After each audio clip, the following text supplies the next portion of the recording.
भारतीय संगीत का जीवन में क्या महत्व है, इस विषय को सलीम जी ने चुना है आज के सेमिनार के लिए। गणेश जी के एक स्तुति से अपनी बात शुरू करता हूँ। मुझे कई गणेश स्तुतियाँ याद हैं, गणेश पुराण याद हैं, लेकिन इस स्तुति का एक महत्व यह है कि इसे जनाब नज़ीर अकबराबादी जी ने लिखा है, इसलिए यहाँ से मैं अपनी बात शुरू करता हूँ। अव्वल तो दिल में कीजिए पूजन गणेश जी, स्तुति फिर भी बखानिए धन धन गणेश जी। भक्तों को अपने देते हैं दर्शन गणेश जी, हर आन धान दीजिए सुमिरन गणेश जी। बहुत बड़ी ये कविता है, मैं इसके कुछ पंक्तियाँ लेकर आया हूँ।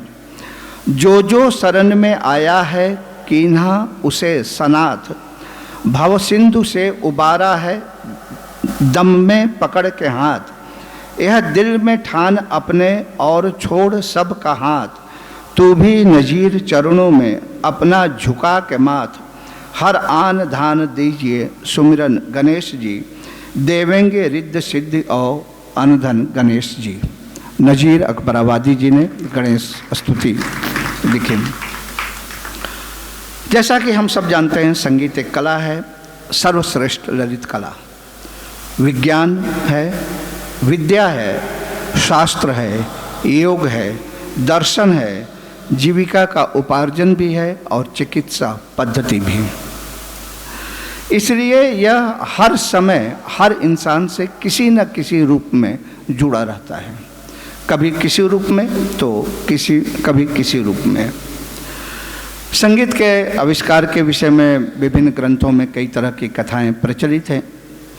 एक कथा यह है कि मैं बहुत शॉर्ट में चीज़ों को काटते हुए बोल रहा हूँ कि जब ब्रह्मा जी ने देखा कि धरती पर इंसान नाना प्रकार के दुखों से पीड़ित है, तो उन्होंने ऋग्वेद से पाठ, सामवेद से गायन, यजुर्वेद से अभिनय और अथर्ववेद से रस का संचयन करके पंचम वेद के रूप में नाट्य वेद की रचना की।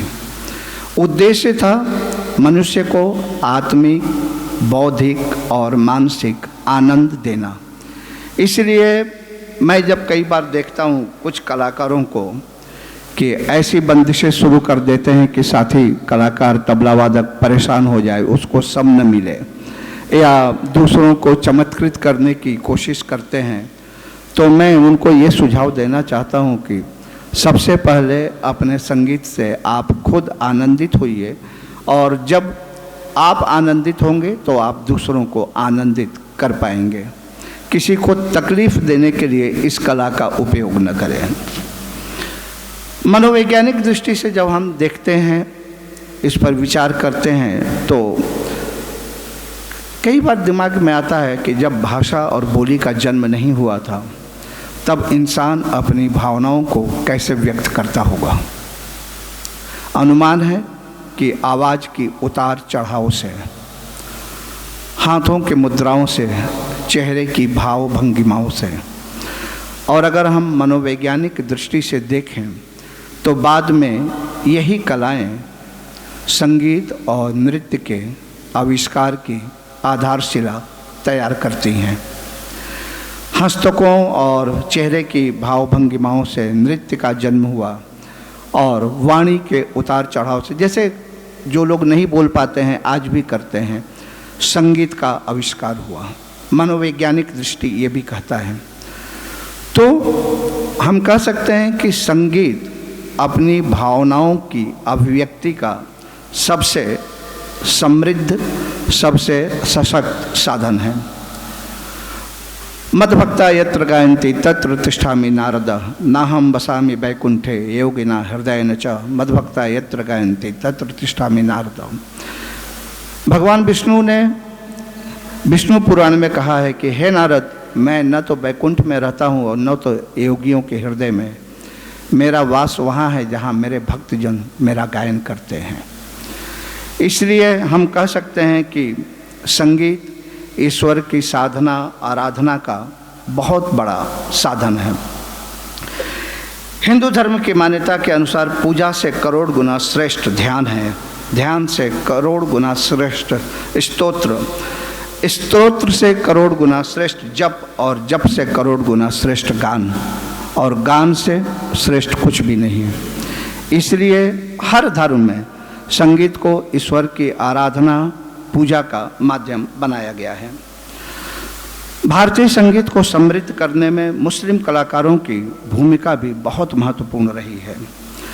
जाफ़र खानी बाज के सर्जक उस्ताद अब्दुल हलीम जाफ़र खान साहब बहुत गर्व से कहते थे, जब उनसे उनके घराने के विषय में पूछा जाता था, कि मैं सामवेदिक घराने से हूँ, मेरा घराना सामवेद से उत्पन्न हुआ है।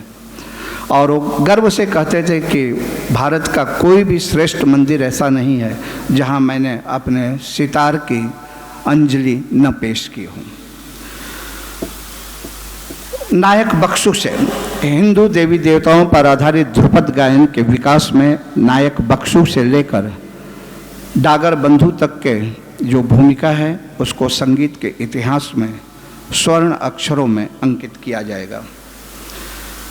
यह भारतीय संगीत की एक बहुत बड़ी विशेषता है कि यह हमें हर तरह के बंधन से मुक्त करता है। यह आध्यात्मवादी संगीत है और इसकी जो धार्मिक स्वतंत्रता है उसी के कारण यह संभव हो पाया कि काशी के हिंदू ब्राह्मणों के नाम पंडित दरगाही मिश्र, पंडित मौलवी राम मिश्र और पंडित मुंशी राम मिश्र जैसे नाम रखे गए। और यह भी धार्मिक स्वतंत्रता ही है कि उस्ताद अलाउद्दीन खान साहब अपनी बेटी का नाम अन्नपूर्णा और अपने पौत्रों का नाम आशीष और ध्यानेश रखते हैं। वेदांत में कहा गया है, हमारा संगीत आध्यात्मवादी है, और वेदांत में कहा गया है कि जिस तरह मनुष्य भाषा, परिवार, समाज, राष्ट्र की सीमाओं में बंधे होने के बावजूद उनसे स्वतंत्र है और स्वयं में ब्रह्म स्वरूप है, उसी तरह संगीत हर तरह के बंधन में बंधे होने के बावजूद हमें मुक्ति का संदेश देता है। भारतीय मंदिरों में जाइए, हिंदू मंदिरों में जाइए, आपको स्तुति गान करते हुए लोग मिलेंगे। अजान के स्वरों की रूहानी संगीतमयता से भला कौन इनकार कर सकता है। ख्वाजा गरीब नवाज, मोइनुद्दीन चिश्ती, शेख सलीम चिश्ती, हजरत निजामुद्दीन औलिया और हजरत अमीर खुसरो की जो भूमिका संगीत में है उससे हम कभी भी इनकार नहीं कर सकते।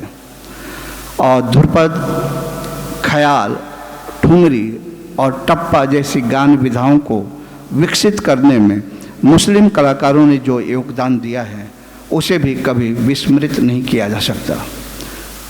केवल हिंदू और मुसलमान ही नहीं, आप गुरुद्वारों में जाइए, गुरुवाणी और शब्द कीर्तन का आनंद आपको मिलेगा। ईसाई धर्म में जाइए, उनके शाम सुनिए, उसका एक अलग आनंद आपको मिलेगा। और जैन तथा बौद्ध धर्मों में भी स्तुतियों गान की परंपरा रही है। महात्मा गांधी ने एक बार कहा था कि सामवेद की ऋचाएं संगीत की खदान है। कुरान शरीफ की एक भी आयत बिना स्वर के नहीं कही जा सकती। और ईसाई धर्म में डेविड के शाम सुने तो ऐसा लगता है जैसे हम साम वेद ही सुन रहे हैं। तो इससे हम देखते हैं कि हर प्रकार का धर्म की जितनी भी मतें हैं, जितनी भी विचारधाराएं हैं, सब कहीं न कहीं संगीत से जुड़े हुए हैं। इसीलिए संगीतकारों को नाद योगी भी कहा जाता है। कोई भी संगीतकार हो वो नाद की साधना करता है और संगीतकारों को नाद योगी कहा जाता है। दुनिया में 4 तरह के पुरुषार्थ माने गए हैं: धर्म, अर्थ, काम और मोक्ष। और संगीत से इन चारों पुरुषार्थों की प्राप्ति होती है। एक रचना है, नाद योगी उनको तू जान, सुर सरी में करके स्नान। सुर सरी मतलब सुरों की सरिता। सुर सरी में करके स्नान, धर कर नित गुरु पद का ध्यान। गुरु का बहुत महत्व है संगीत में। नाद योगी उनको तू जान, सुर सरी में करके स्नान, धर कर नित गुरु पद का ध्यान, जो करते अनहद का गान, परम तपस्वी उनको मान, नाद योगी उनको तू जान। जो स्वर में ईश्वर दिखलाते, लय ब्रह्म के भेद बताते, भाव सागर से पार उतरने की विधि का देते हैं ज्ञान, नाद योगी उनको तू जान। आत्मा की बोलने की इच्छा होती है। योग की ही एक लाइन में कोट कर रहा हूँ। जब आत्मा की बोलने की इच्छा होती है तब वह मन को प्रेरित करता है। मन शरीर में स्थित अग्नि को इसके लिए तैयार करता है। तब अग्नि वायु का चलन करती है और वह ब्रह्म ग्रंथि में स्थित वायु क्रमशः ऊपर चढ़ती हुई नाभि, हृदय, कंठ, मूर्धा और मुख, इन 5 स्थानों से 5 प्रकार के नादों को उत्पन्न करती है। नादों का संबंध स्वर से होता है और स्वरों की सहायता से भाव, रस और सृष्टि की उत्पत्ति होती है। एक कार्यक्रम जब होता है, अभी हम कार्यक्रम सुनेंगे, तो हम देखते हैं कि एक कलाकार बीच में बैठा होता है जिसे हम मुख्य कलाकार कहते हैं और अगल बगल उसके संगति कलाकार होते हैं। कई कलाकार एक साथ मिलकर एक भाव, एक रस की सृष्टि करते हैं। सब एक दूसरे की भावनाओं को समझते हैं और उनका आदर करते हैं। अगर यही विचारधारा हर संगीतकार अपने जीवन में अपना ले, मंच पर जिस तरह वह अपने साथी कलाकारों की भावनाओं को समझता है, उसका सम्मान करता है, उसी तरह वह अपने घर में, परिवार में, समाज में दूसरों की भावनाओं का आदर सम्मान करने लगे तो कई तरह की लड़ाइयाँ स्वतः समाप्त हो जाएंगी। संगीत चिकित्सा के रूप में बहुत पहले से हर देश में लगभग प्रचलित रहा है और अब तो इस पर बाकायदे काम हो रहा है। संगीत में भावनाओं को बदलने की बहुत बड़ी शक्ति है। वो हमारी भावनाओं को बदल सकता है।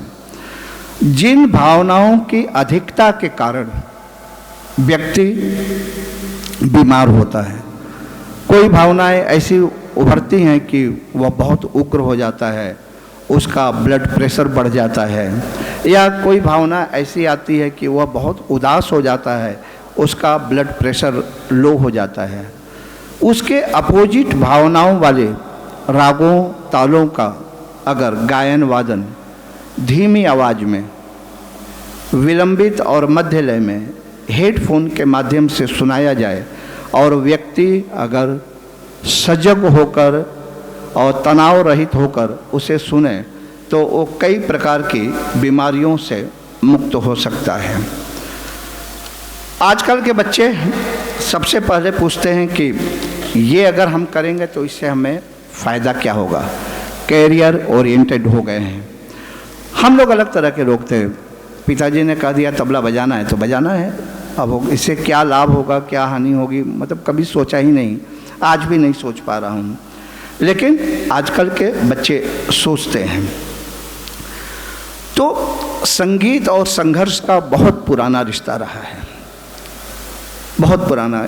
एक कहावत भी है कि सरस्वती और लक्ष्मी एक साथ नहीं रहती हैं, लेकिन ऐसा भी नहीं है कि संगीतकार हमेशा संघर्ष ही करता रहा है। एम.एस. सुब्बुलक्ष्मी भारत रत्न पंडित रविशंकर, भारत रत्न उस्ताद बिस्मिल्लाह खां, भारत रत्न विदुषी लता मंगेशकर और भारत रत्न पंडित भीमसेन जोशी। मैंने केवल भारत रत्नों के नाम बताए हैं। इन सबका जीवन बहुत ही संघर्ष में रहा है और बाद में सब ने हर तरह की भौतिक सुख सुविधाओं को भोगा और उसे पाया। संगीत जीविका उपार्जन का भी बहुत अच्छा साधन है। अगर आपने अच्छे से रियाज किया, अच्छे से संगीत की साधना की, तो आप एक अच्छे कलाकार के रूप में स्थापित हो सकते हैं। अलग अलग स्कूल में, कॉलेज में, विश्वविद्यालयों में शिक्षक के रूप में लेक्चरर के रूप में, प्रोफेसर के रूप में शामिल हो सकते हैं। आकाशवाणी है, दूरदर्शन है, रिकॉर्डिंग कंपनियां हैं, एनसीईआरटी हैं, संगीत नाटक एकेडमी है, वहाँ आप अच्छे अधिकारी बन सकते हैं। और कुछ भी न बने तो आप कम से कम इतना तो कमा ही लेंगे कि अपने लिए दाल रोटी की व्यवस्था कर लेंगे। संगीत कभी भी अपने साधकों को भूखा नहीं मरने देता। तो आइए हम सब मिलकर मुस्कुराते हैं कि हम सब संगीत के साथ जुड़े हुए हैं। धन्यवाद, नमस्कार।